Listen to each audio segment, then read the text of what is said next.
Hi, welcome to my channel. Today I wanted to do an update on some of the books that I've been reading recently. So these are mostly from, I guess, February and March, because I don't think I made a separate video for February. This first one here we've got is The Rescuers by Marjorie Sharp. We actually listened to this in the car when we were on a drive, so we were audiobooking it, but then I think I fell asleep during some of it, so I pulled out our copy to, well, for one thing, to look at all the cute pictures in it, but to find the place that I had missed and catch back up on that. So this is what those old Disney movies are based on, the Rescuers and the Rescuers Down Under. There's a funny picture of Bianca and Bernard. But the book was really not so much like the movie as you would think. So I think in the original Rescuers movie, they went to a like Louisiana bayou and saved a little girl who was an orphan from a crazy lady who wanted her to go down. And anyways, this was nothing like that. They went to a prison where there was kind of a poet who was a political prisoner from a different country, and maybe he had written something about some political power and that angered the people or angered the politicians. So they'd put him in the Black Castle, which was this old castle, which was now a prison, and they rescued him.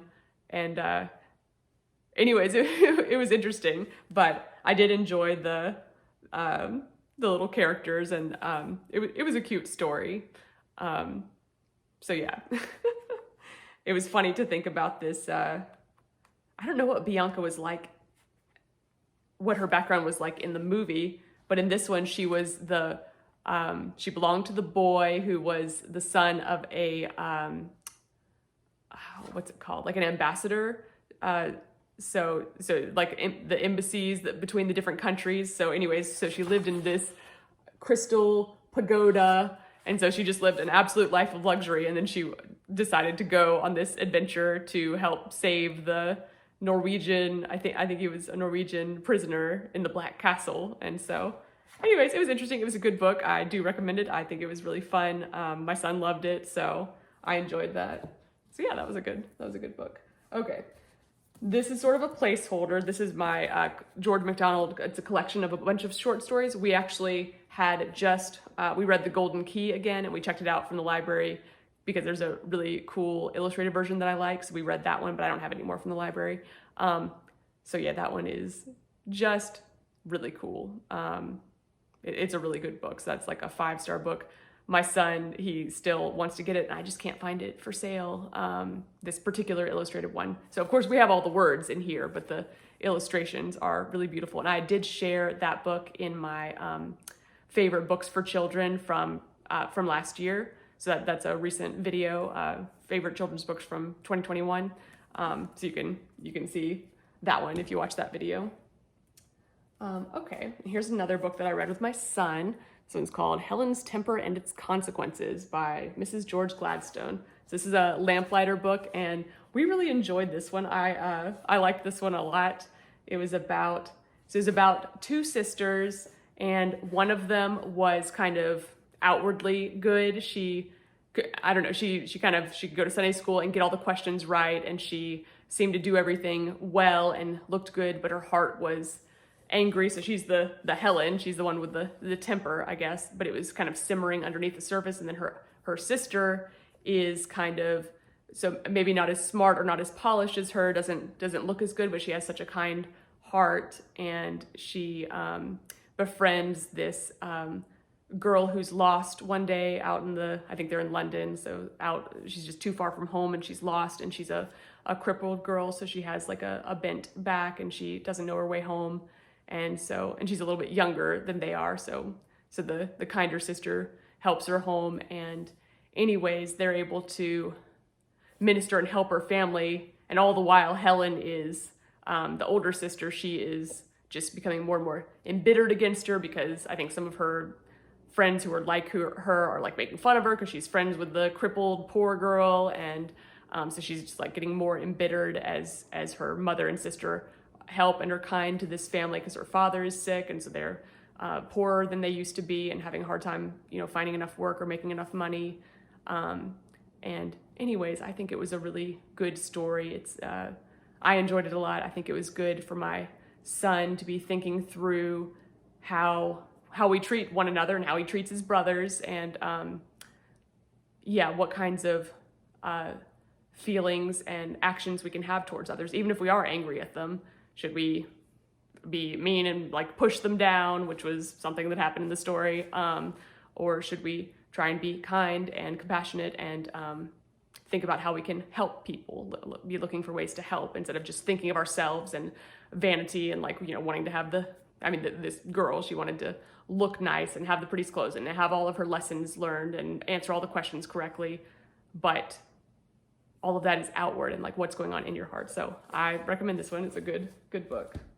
Okay, here's another placeholder. This is a book that I just bought recently from Thrift Books, Don't Make Me Count to Three. So these are parenting books. And so this was her, I guess that was her name before. So I think she got married or remarried, I guess. So her name's Ginger Hubbard. And I read her second book, which is called, I Can't Believe You Just Said That. Maybe it's on the back here. No, okay.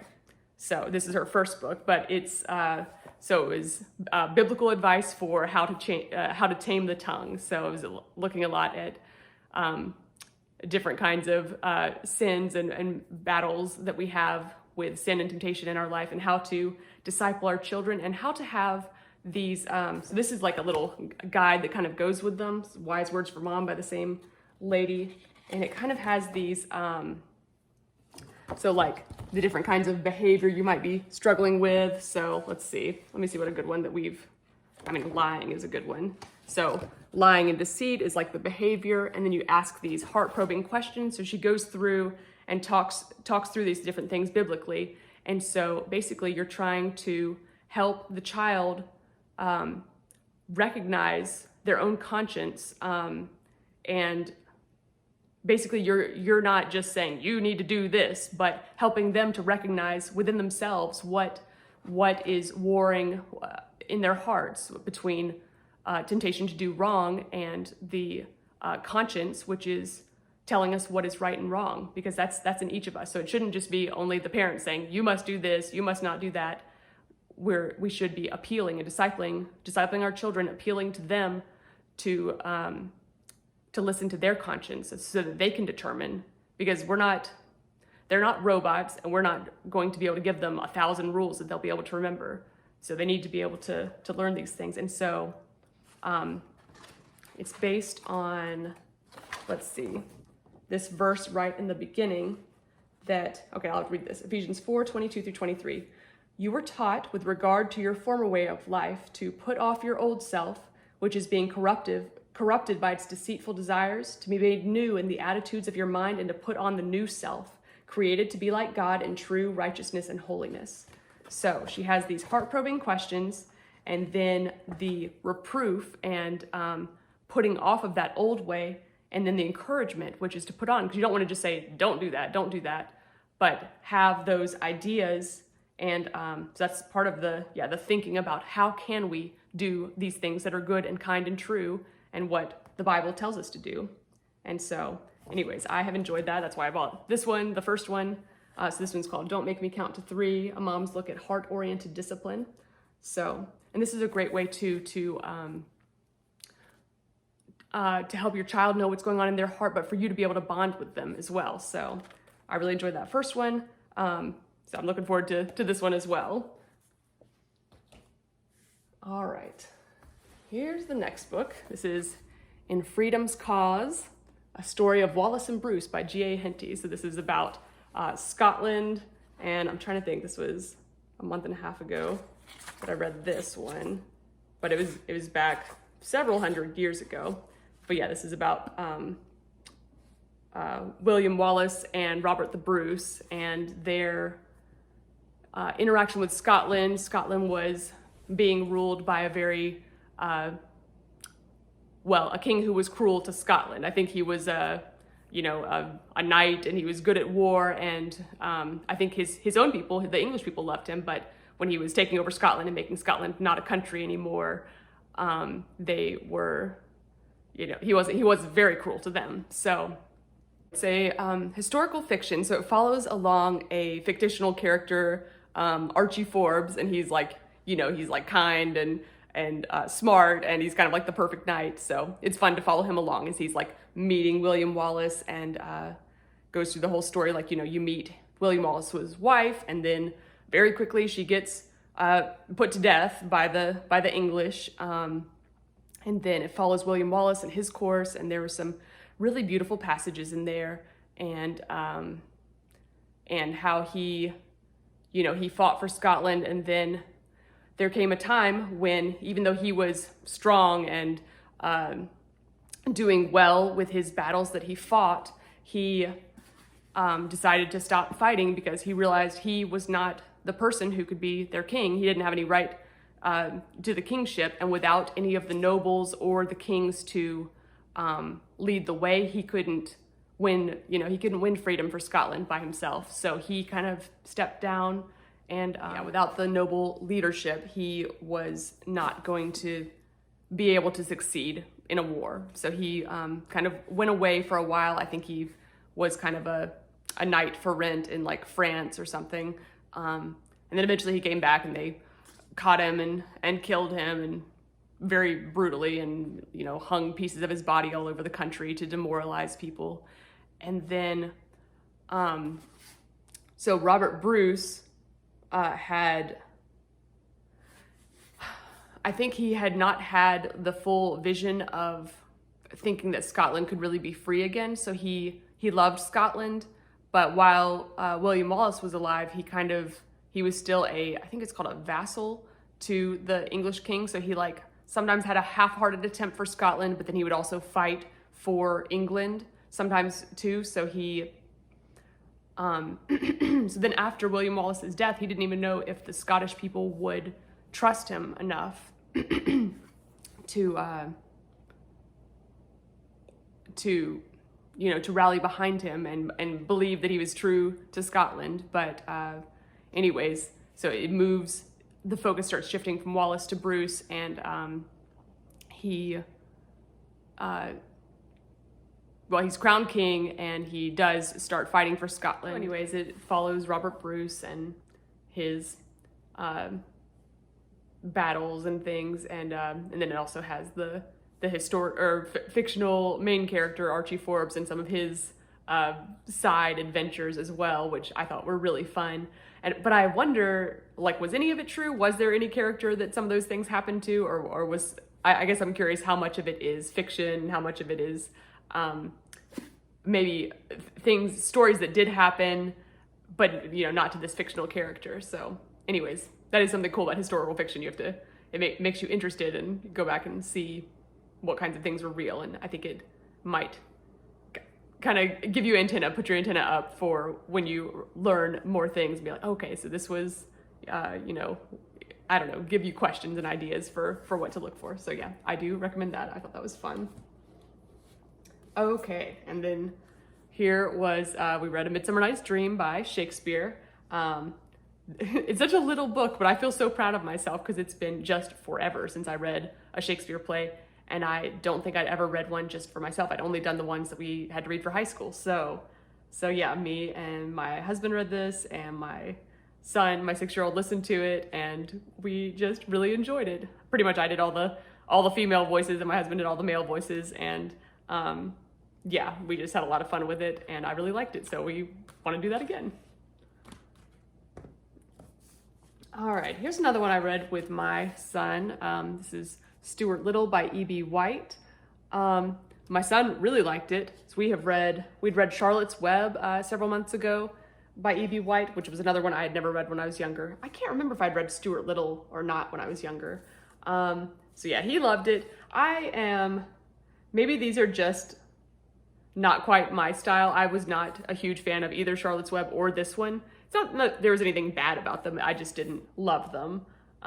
They were cute. This one seemed a little bit, some of the chapters seemed kind of non sequitur to me, so maybe they're just individual adventures, but yeah, my son loved it, so if you have a early elementary student, I'm sure they would like it too. Okay, and then we just recently finished Treasure Island by Robert Louis Stevenson, which is kind of cool because he is our poet study this term as well. So we're reading a lot of his poetry. So yeah, I had read this a long time ago, and I don't think I didn't remember everything from it, but I remember the basic story. But that was fun. The old nautical terminology was fun. I don't understand all of it, so there's a learning curve there. But yeah, and the pirate jargon was fun. It was very interesting seeing the kind of, I wouldn't call it warfare, but the tactics that were used by the pirates and the original leadership of the ship when they were not shipwrecked, when the Hispaniola had gotten to the island and the pirates had mutinied. So there was two groups of people trying to gain control of the supplies, gain control of the map and the gold and the ship to be able to go back. And so it was a very interesting how things went up and down. And the main character is Jem, who's probably between 10 and 15, something like that. He's the only young character, and so it's just a very interesting book, fun book, a classic. Some of the language is more difficult, so I'm not sure. My 6-year-old did enjoy it, but it probably would be a better fit in a couple more years just because of the language being older like that. But yeah, it was a cool book. This one is illustrated by Robert Ingpen, so it's got lots of illustrations. All the paper looks like it's all weathered, like it was on a ship or something. At the each, there's like 6 parts in the book, and ooh, there's a really pretty picture I like. At the beginning of each part, yeah, like here's part 2, The Secret. It has a huge double-page spread, so that was fun. In this case, we actually had 2 copies of Treasure Island, so I had my husband would read from this one, and we'd look at those pictures, and then I had this was the N.C. Wyeth Illustrated Edition, so it has fewer pictures, but they were fun as well. And here's like one from the end papers that's cool. They're all going out with their guns and their shovels to look for gold and to fight battles. So yeah, that was a fun book. Okay, this was an interesting book. This is Peace Like a River by Leif Anger. I read this because the A Delectable Education podcast read it for their yearly, their yearly book club. And I never found out about it. So I only found out this was their book when they put out the podcast. So I was like, okay, I'll see if the library has that. And so I read it. I don't think I loved it as much as they did.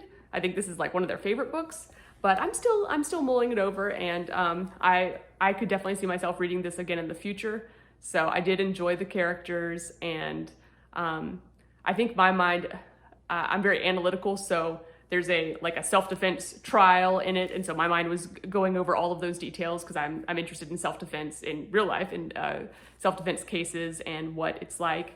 And so my mind kind of got stuck on that idea, and I was trying to figure out the trial, but that wasn't really the whole part of the book, so that like totally disappeared in the plot and unresolved because he escaped on the day that he was going to be sentenced. So anyways, I think my mind got a little bit stuck on that and didn't want to move on. But yeah, it was an interesting book. I did enjoy it, and there is some very very poetic bits of it. And I wonder, did I mark the place? There's a certain place that I really enjoyed. Okay, here's this portion that I really liked. They meet this character, Roxanna, and they're staying at her house, kind of like it's a bed and breakfast or something. They're, renting rooms for a while. And so the main character, he is like 12 or something. And he'd already said that he didn't think that Roxanna was very attractive upon initially meeting her. Okay. This time, though, she was standing at the corner with her back to us, standing in a dark wool dress pulling tight across her shoulders. The kitchen was lit by one yellow bulb above the sink. Otherwise, the house was dark. The dark flowed in through every window as if they'd all been shut out, and dark and cold were coming in, and I wondered where Dad was, for we needed him here. "Roxanna," said Swede.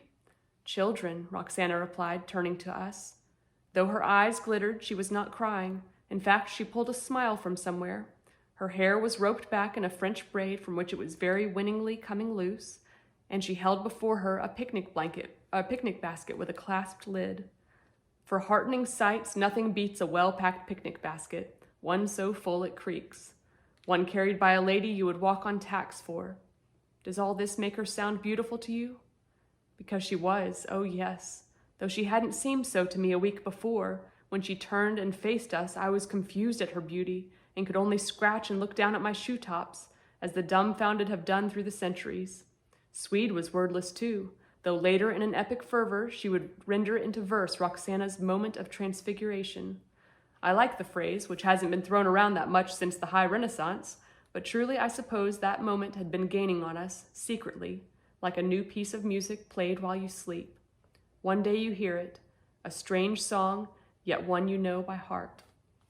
So that's about right in the middle. That was just a part that I really liked a lot, and it is certainly true that when we come to know and love a person, that they do become more beautiful in our eyes as we see their heart. Their heart comes out, and you can see it in their eyes, in their face, their countenance, and it makes them more beautiful. So I thought that was a very beautiful, poetic part, but beautiful for the content as well.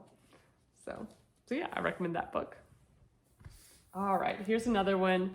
We read this, we started it in our homeschool term, and then we didn't finish it in that, so we finished it between terms. But yeah, this is A Day on Skates by Hilda Van Stockum. I love Hilda Van Stockum. So this is it looks like just a picture book, which it is a picture book, but it's kind of a longer form. It does have chapters, so it took us a while to get through, longer than I thought. It has some black and white pictures, has some beautiful color pictures, and it's just a fun story. So it's the story of a skating picnic for Holland children about probably 1900, so turn of the century, 1900. And they just go through a few days of normal life in Holland and in the wintertime, and it was just a really fun story. So I definitely recommend this, especially if you have kids, but I think it would be worth reading anyways as an adult if you enjoy things like that. So, yep.